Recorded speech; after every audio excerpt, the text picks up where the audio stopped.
creation is a reason to be alive. Really trying to have the world fit you. That's what DIY is. I want to tailor make my world. If the apocalypse comes, we're the people that survive.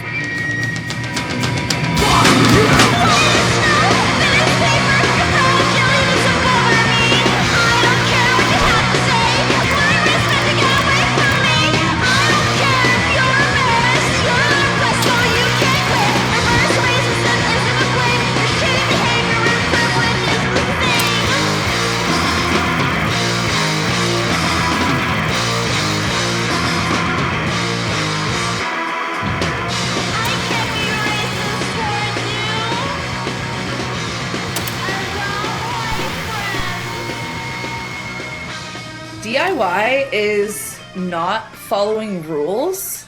DIY is having ideas and manifesting them into a real life thing, whether that be a record or a tape or a show or a festival. I think that DIY is people coming together to make something bigger than themselves happen without being handed tools to do so. The first show that I ever saw was at the Hermosa Beach Kiwanis Club. And I just remember being thrown around in the circle pit, and there was no stage. There was like maybe one step, right? And I was 13 inches away. And being that close to it, what it does is it shows you that I could do this really easily. The barrier to entry for me being on that stage is literally 6 inches, right? Not lights, fireworks, pyrotechnics. That show at the Hermosa Beach Kiwanis Club changed my life.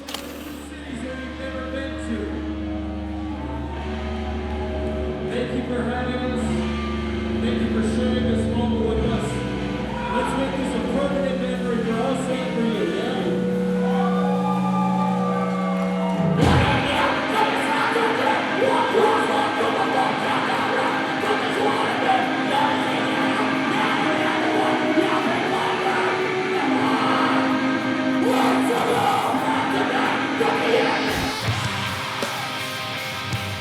I had never really been at a concert before, ever, right?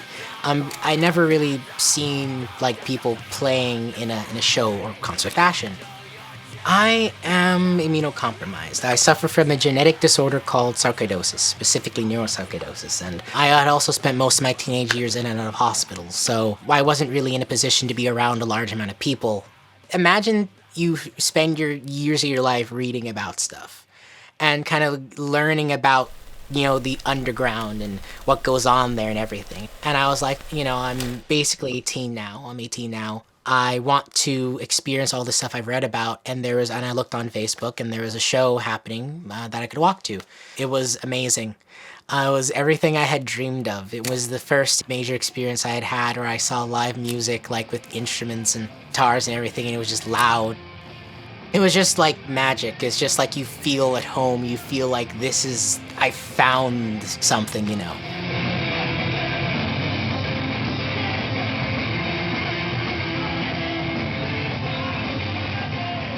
The first show I played was at a birthday party.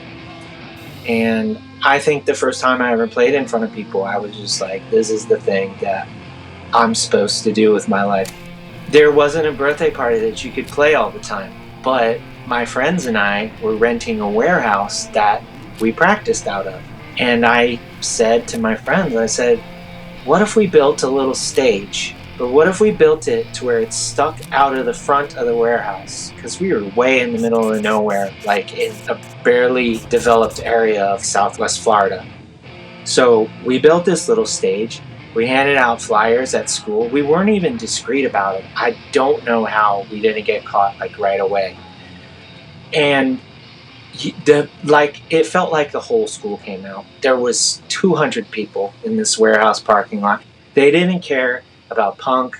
They didn't care about whatever.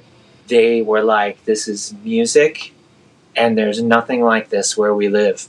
And we were like, holy shit, that's a thing that we just did.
I had a really hard time in Canada growing up here. Of course, foreigners are on the outside, but having been born in Albania and then growing up in Japan and then coming to North America without ever having stepped foot here, I just couldn't fit in really anywhere. And I bounced around friend groups all the time, and through just not knowing myself and not knowing who I wanted to be or who I could be in this environment, I started doing drugs at a young age. The two kind of just kept each other in play, I never felt like I fit in, and I was upset and depressed, so I do drugs, and then that would make me worse, and it just kept going like that, And I had musical tastes online, and I listened to a lot of music, but I was walking down Queen Street, and I just heard live music coming from a church, and I poked my head in, and I was 15 years old, and it was this show happening at a church run by this guy, Ryan McLaren. He actually came out and introduced himself to me, and just that kind of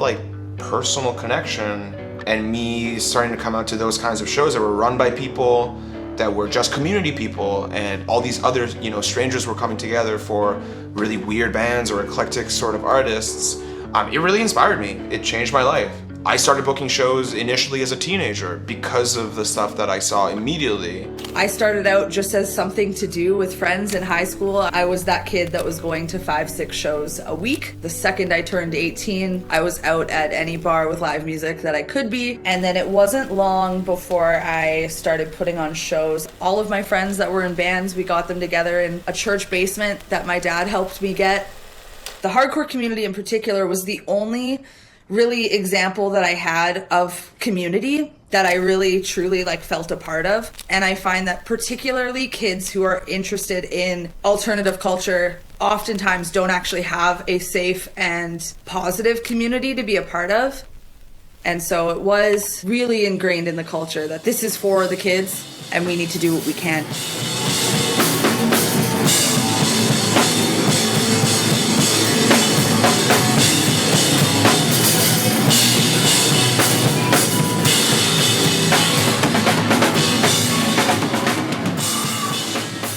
If you don't like the existing infrastructure, you can build your own. It's one of the things I always loved about DIY. As a teenager, when I first started reading about punk and DIY, one of the things I internalized from it was the fact that you could do things without relying on big organizations or just the powers that be. It's people often fighting against a system that just does not work for them. DIY doesn't necessarily mean do it alone. If you can do it alone, by all power to you, but you can always build a table and invite your friends to it if the other guys don't want you there, and, sometimes they'll come knocking. When I was a teenager growing up, I didn't really share music taste with a lot of people around me, and I made some of my best friends, Egan and I met on MySpace in 2008, where we asked, we found each other and we were like, hey, we should start a band, or at least become friends. Our bands played together at the beginning. Falling into DIY and DIY punk especially, it showed me a real sort of sense of home that I hadn't experienced before. The first time really that I felt like I didn't need to go somewhere else or be somebody else. I think coming out of rehab and deciding, that I wanted to change my life around and making that decision sort of hand in hand with DIY and making more of a commitment to this thing that actually was giving me joy instead of the thing that wasn't giving me joy, you're able to appreciate things more. You're able to give yourself more to projects. You're able to realize the kind of success authentically without having this other thing kind of come in the way. And it's almost like lit a fire, I've done more and more and more. I decided to go change my career and go to law school and, try my hand at writing the LSATs. And that was a success. And a lot of that I also ascribe to DIY and this kind of the ethos of not waiting around to do things and just doing it yourself because you want to see that change in your life.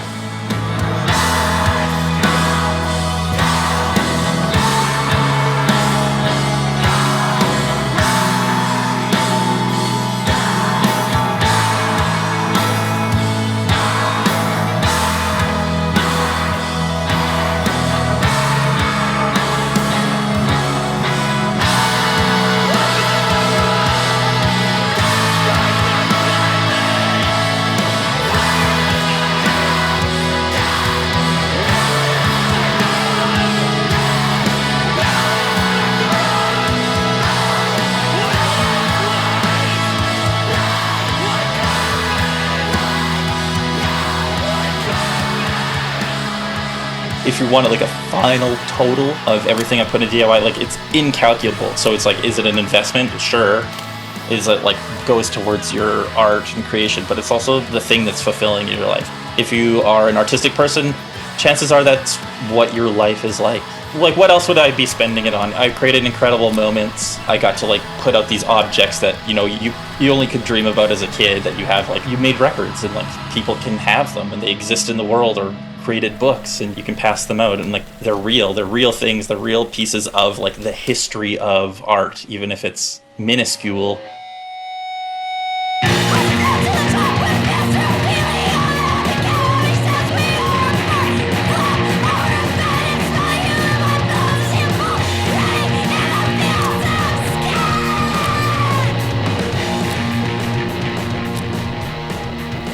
And to me, it's all about like finding a bunch of friends who also want to express their feelings through art. And if you have a really good atmosphere with your band, it's just like a really fun club.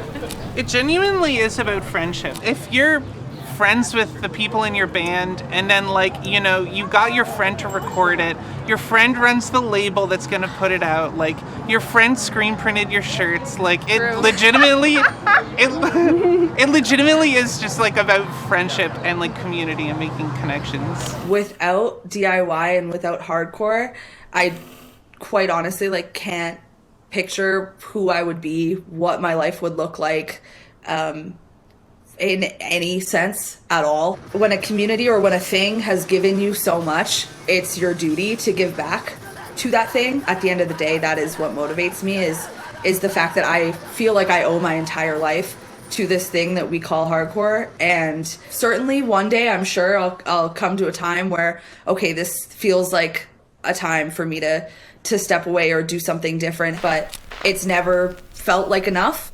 And of course, making sure that the scene stays alive and that those kids have the opportunity to come and be a part of a community the way that I did when I was younger is also a huge motivation for me, because I don't know where I'd be without the people who came before me that did it.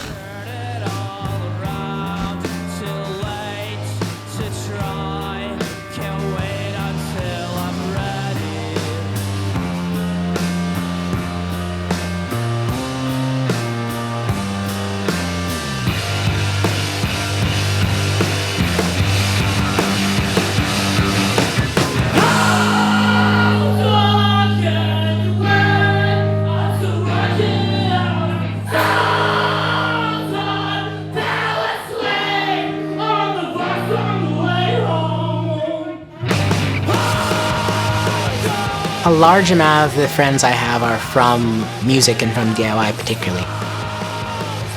It's given me a sense of who I am in broad strokes. It's like praxis, you know. I've been blessed to meet so many amazing people. I mean, the thing that keeps me coming back is community. Because community is fundamentally, definitive of who we are. We need each other. We make each other who we are. And I think anyone who denies that reality, is going to wither away and die. Even the mountain of debt, even some of the friendships that come and go and ended poorly, I'd absolutely do it all again.